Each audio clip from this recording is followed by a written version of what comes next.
tarp visų mirties formų ir visų mirties atitikmenų, kurie čia įvyksta per visą šitą gyvenimą, aš radau vieną mirtį, tai yra, kai Dievas nužudo žmogų.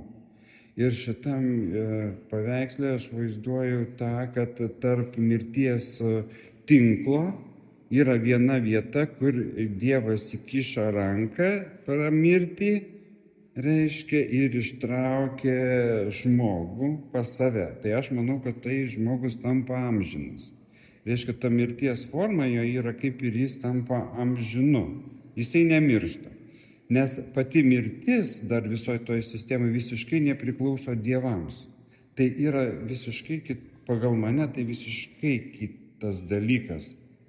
Nepriklausomas. Dievas negali nuspręsti ar nuspręsti apie mirtį, ten taip ir ne taip, nors žmogus, pavyzdžiui, gali nužudyti kitą žmogų arba pats nuspręsti, kada mirti. Tai irgi toks labai keisti dalykai. Tuo momentu kaip ir, taip, jie kaip ir ryšasi, kaip ir ne, tai aš vaizduoju čia kaip tinklą, tokį mirties yra toks tinklas, kur vienoje pusėje yra Dievas, kitoje pusėje yra žmogus ir čia taip jau įsikiša rankelė ir ištraukia tą žmogelį.